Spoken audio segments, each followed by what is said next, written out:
Hi everyone, I'm Meredith Abbott, Culinary Director for Sur La Table, and welcome to On the Table. Today I'm going to be making crispy crab cakes with a creamy mustard-chive sauce. This recipe is fantastic because it celebrates the sweet, decadent flavor of the crab with minimal filler.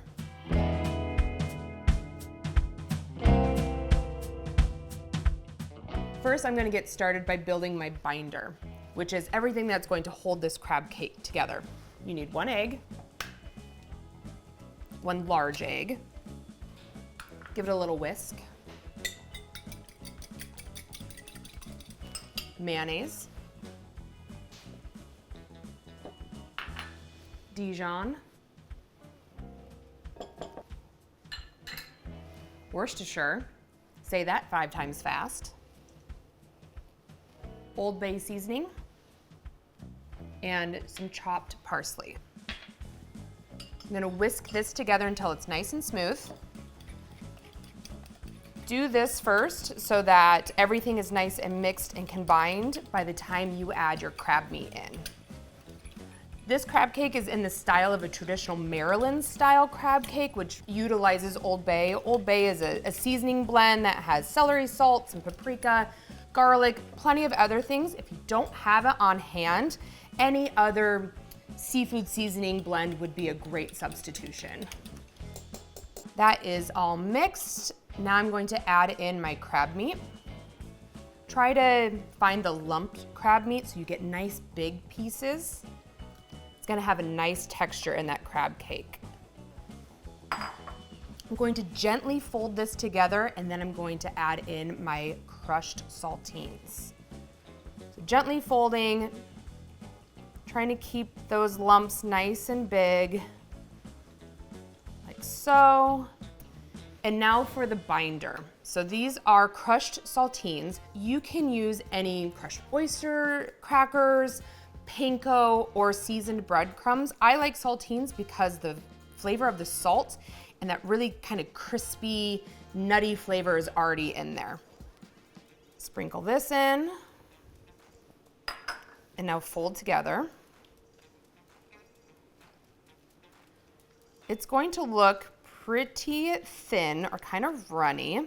That is to be expected because as this sits, and you're gonna set this aside in your refrigerator for an hour, those saltine crackers will absorb a lot of this liquid and make it come together more like a cake. To check the seasoning for this, I'm gonna fry a small amount of this mixture in a fry pan. This is a great technique and method to do for any time you wanna check the seasoning of something that you don't wanna eat raw, like meatballs, meatloaf, salmon cakes, all of the above. I'm gonna preheat my pan, about medium heat. It's a non-stick skillet, use whatever skillet you have on hand. I'm going to drizzle in a little bit of olive oil. I'm gonna just grab a little bit of this crab cake mixture with my fork and drop it right in that oil. Just a little bit. Turn my heat off, grab this.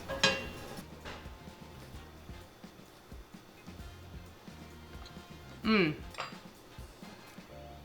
actually think this is perfect because of those saltines and the saltiness from the Worcestershire sauce, the brightness from that Dijon.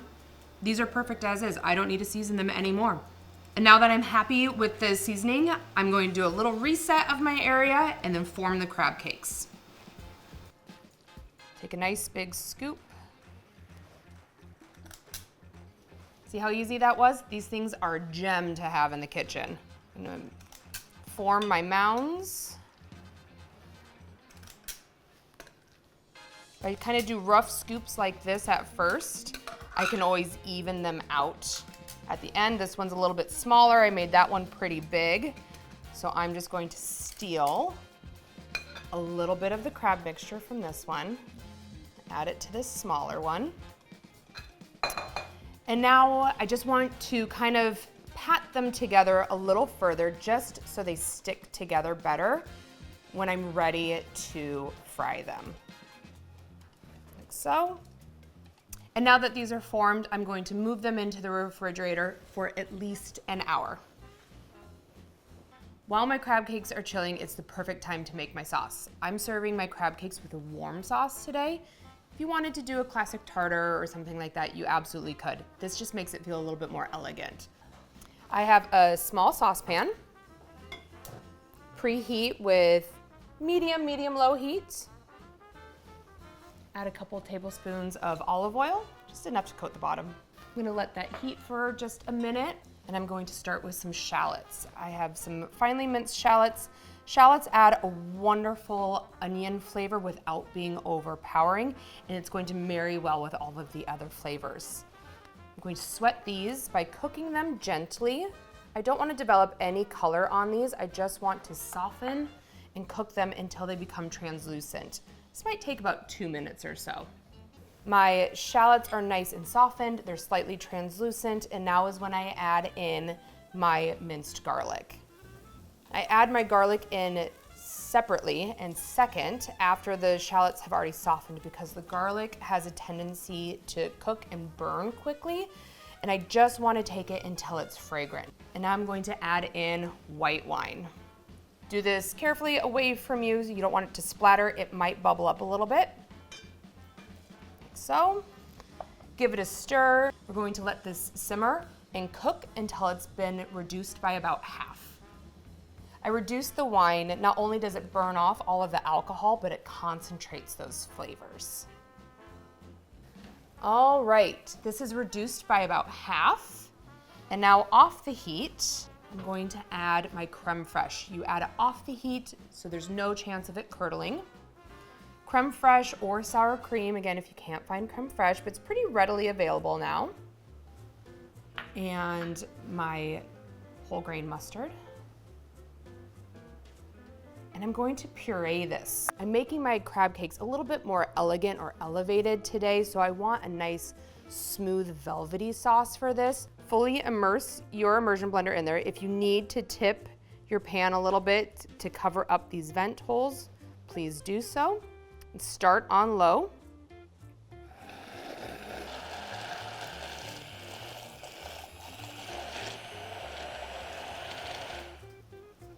Perfect.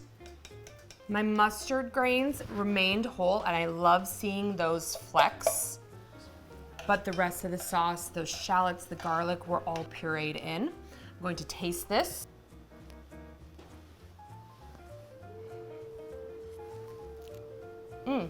It's nice. I can really get those flavors of the wine. I'm gonna add a little bit of salt. There's a nice kick in the back of your throat with that mustard, and that's gonna pair so nicely with the crab cakes. Stir this in. And with a clean spoon, I'm gonna take a second taste. That was perfect. You get the zing from the mustard, the creaminess and richness from the creme fraiche, and I'm tasting all of those beautiful aromatics from the white wine. Now to finish this, I'm going to fold in some chives that have been finely sliced. You do this at the end so they retain their color and shape. You don't want this to be blended in. So it's a nice pop of color, and it just adds and complements the sweetness of the shallots that are already in there. The sauce is done, and now this just gets set aside while I fry my crab cakes.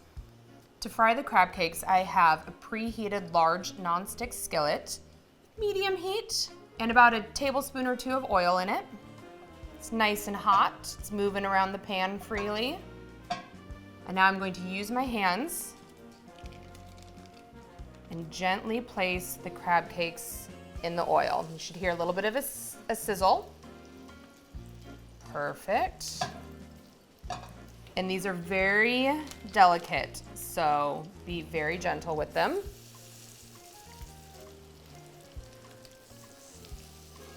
Should be able to get all 6 in the same skillet. If you're using a smaller skillet, work in batches. You don't want these to crowd. You want some space in between.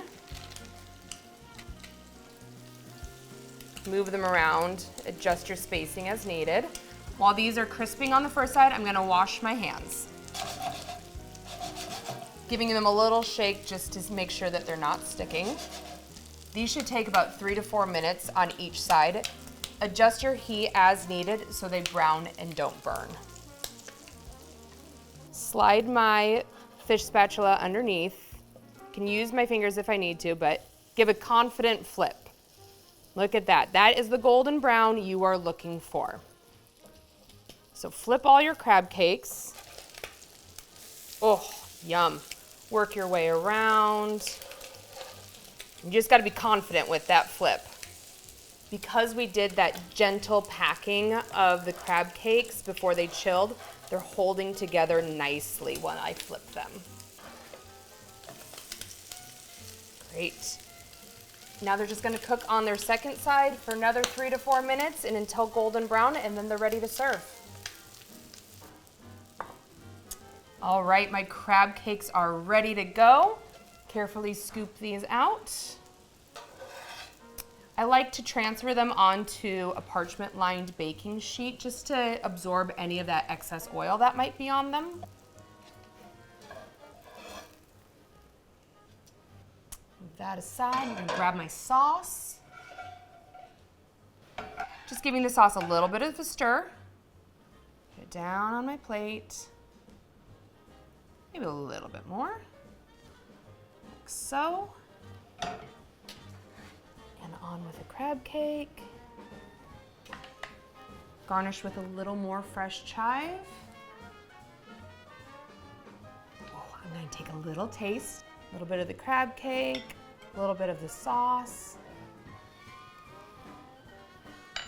This is the perfect balance.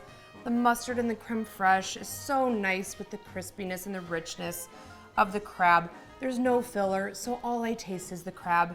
And today I'm just serving it with a simple salad. This is a beautiful lunch, brunch, dinner, whatever you want it to be. Enjoy.